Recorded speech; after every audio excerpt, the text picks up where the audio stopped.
We apologize for the technical glitch. We'll try bring you that interview at a later stage. But moving on, according to the 2025 Electoral Calendar, the nomination period for candidates contesting in the regional council and local authority elections began on 26 September 2025. Nominations for all aspiring independent candidates closed on Tuesday, 14 October, while the deadline for nominations from political parties, associations and organizations is today, 16 October at 11 o'clock. The official list of candidates will be announced simultaneously at all 121 constituency offices at 11 o'clock today. To enlighten us more, I am joined by Mr. Devet Siluka, the Corporate Communications Manager at the Electoral Commission of Namibia. Good morning and welcome to Good Morning Namibia. Good morning and good morning to the viewers and the electorate. Thank you so much for joining us.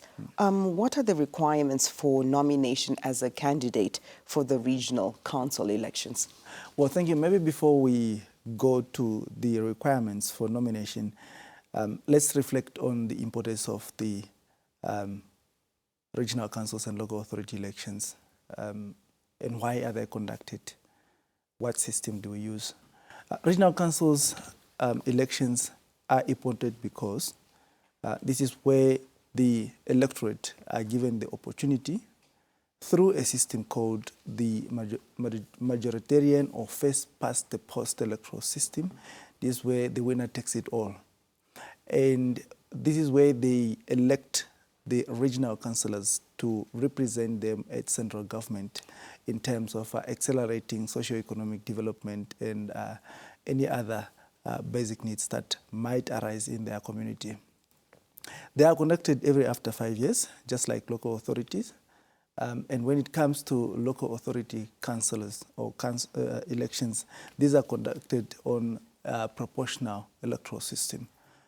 So the political parties chooses the candidates that will serve on that local authority.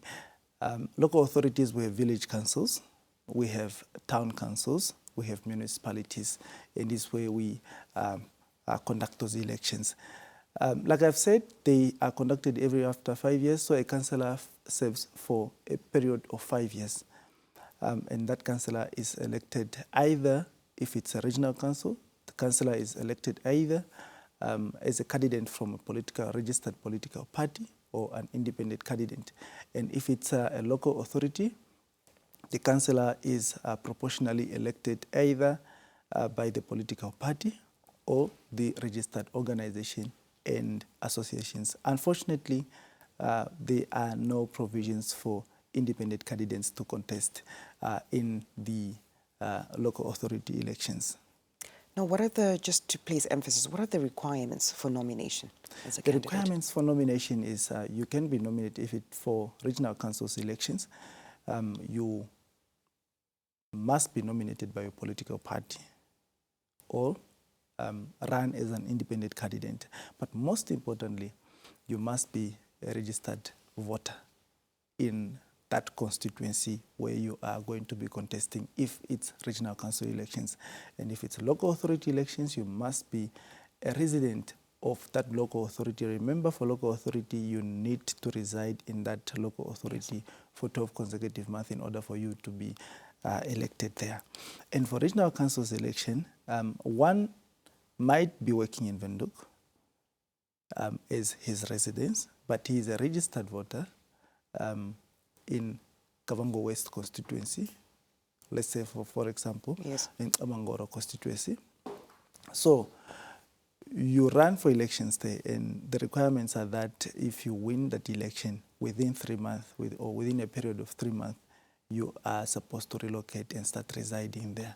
So you cannot be a candidate to run for regional council elections roughly elsewhere.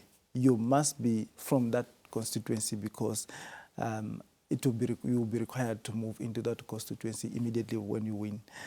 The other requirement is that you need to pay a fee of 2,500 for regional councils, but local authority you don't pay anything. unfortunately, this is a non-refundable amount that you have to pay. So when you are submitting your nomination, and nominations by this time around are all submitted electronically through the political party candidate management system.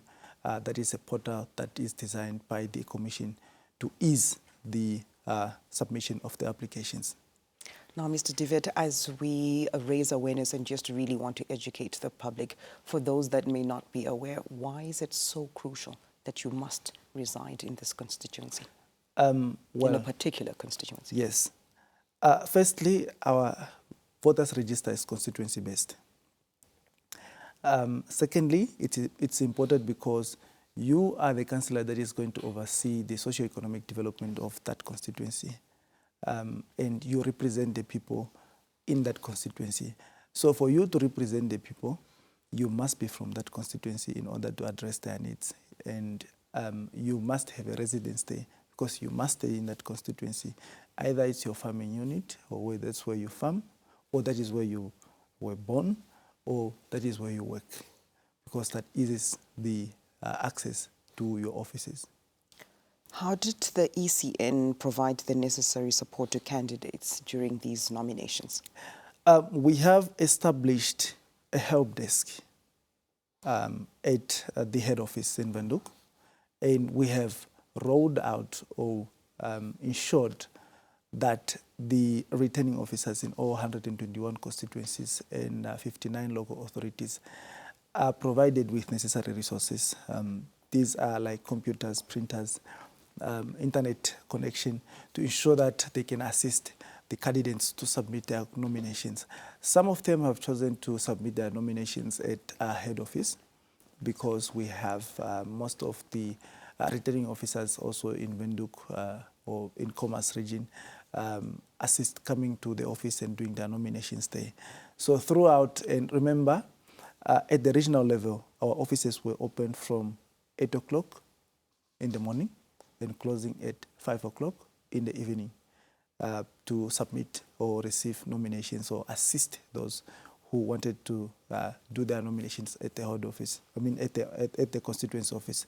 At head office, our help desk is open or was opening from 8 o'clock in the morning and closing at 8 o'clock in the evening. However, the portal allows you access to submit your nomination at the comfort of your office or your home, elsewhere where you are. So this is how we assisted. We also, provided them with some guidelines on how they can conduct or do their nominations, especially for independent candidates. We have provided them with guidelines because unlike political parties and associations that we had trained on the system, independent candidates were provided with guidelines on how they have to first register, how they have to submit their nomination, and in any event where they required assistance, we would assist them telephonically. Now, we've spoken about the support and all the assistance that the candidates have received, but what are some of the challenges that were faced pertaining to the submissions of nominations? Of course, with technology comes with challenges. However, we had a technical team that was very, very hands-on in terms of assisting the applicants to submit their applications. One other challenge that we have only observed is the late submission of the nominations, especially with political parties and associations and organizations. However, the law is very clear. You still submit from 9 o'clock this morning, yes, until 11 o'clock. After 11 o'clock, no nominations will be accepted. Now, as we wrap up very briefly, what role would the returning officers in all the constituencies be playing today? Well, Section 80 and 81 of the Electoral Act prescribes that immediately after nomination period has closed, the returning officers in the constituency will call for a public sitting where they will announce the duly nominated candidates for that specific constituency. And that is what is going to follow after 11 o'clock.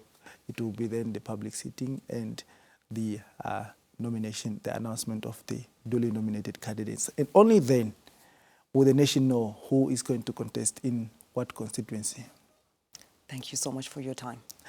You're most welcome, and thank you for giving us the opportunity to engage with the electorate.